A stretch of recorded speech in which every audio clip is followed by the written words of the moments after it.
Are you ready? Because the RedZone Podcast starts now.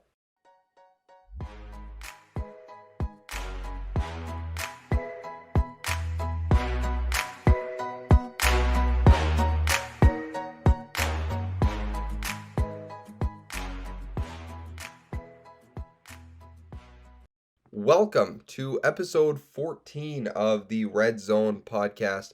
I'm your host, Emmanuel Point du jour, and today we are going to be talking about the collapse from the Calgary Stampeders to the Edmonton Elks in Edmonton in front of 32,000 fans. Good job, Edmonton, who won their second home game in a row. Can you believe that? Who would have ever thought? But yeah, Edmonton came back, won the game 25-23. Let's get right into it. Oh boy, this is going to be tough. So we'll start here with Jake Maier, and Jake had a really good game overall. I mean, 21 for 29, 210 yards, 2 touchdowns, 0 interceptions. Kadeem Carey, 14 carries for 77 yards. He's starting to get his momentum back, his old Kadeem self back. Levante Bellamy, 8 for 24. And that was pretty much it for rushing. Receiving, you had Mark and Michelle, 5 for 62.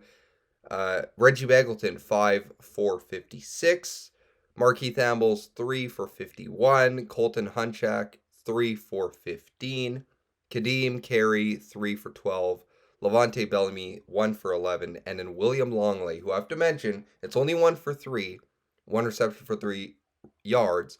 But he also had a touchdown reception. He's been one of the longest active Stampeder players. He's been here like 7-8 years. So congrats to him getting a touchdown reception. I think he's only had like 3 in his career. So good for him. Let's go to Edmonton's side. Trey Ford. Not a great game. And this is where you think the Calgary Stampeders should probably won the game. 14 for 22. 173 yards, 1 touchdown pass, 2 interceptions. Passing was a real struggle for Trey Ford that day, and that's why that first half we were up 17-7 in the third quarter, 17-7, and in that third quarter, 23-7. Yeah, I'm pretty sure. Kevin Brown, that running game was active early and often. 15 carries for 143 yards and a touchdown. Trey Ford chipping in with 8 carries and 82 yards. So you contain Trey Ford, or you let Trey Ford run wild during the Labor Day Classic. You can kind of contain him here, but then you let Kevin Brown do what he did, and you let him get 143 yards. For receiving for Edmonton, you have Eugene Lewis, 5 for 89. Dylan Mitchell, 2 for 44. Stephen Dunbar, 1 for 16. Those are the notable ones. Dylan Mitchell had a touchdown reception. But yeah, you're up 23-7 mid-third quarter, and then penalties start to happen. Reggie Begelton punching somebody in the helmet after the play. I thought probably an ejection. He didn't get ejected. He didn't get suspended. So I really don't know. Punching that helmet is just like nothing. I don't know. It was a 15-yard penalty on that play, but I thought maybe an ejection, but it didn't happen. That's not going to help though. Defense, there was a lot of pass interference penalties, and people could say the refs were bad, and I think that last pass interference penalty on Calgary, where they were driving to get the game-winning field goal, that was questionable, but you could see it. But still, it shouldn't have came down to that. We were up 23-7. You got to close the game out mid-third quarter, and this is what I'm talking about. These close games that we're losing, it's happened all year this year. You can say, yeah, injuries, 16 guys on the 6-game injured list, which is ridiculous, but Jalen Philpott, Peyton Logan, a lot of these guys who are now injured. I think Titus Wall is done for the year. Really, really, really hurts. Don't get me wrong. But when you have chances to win the game or to close out games, you gotta find a way. And I can think of so many one-score games and us not winning them, or we're up early and we blow it, like against Winnipeg, 11-1, and the offense stalls. Or today, right? Close the deal. You're up 23-7. You gotta close it.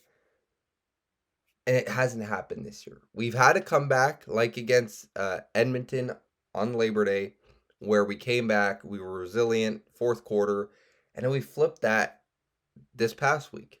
We said, we're just going to not score in the fourth quarter and allow them to score 18 points. Yeah, that's not good.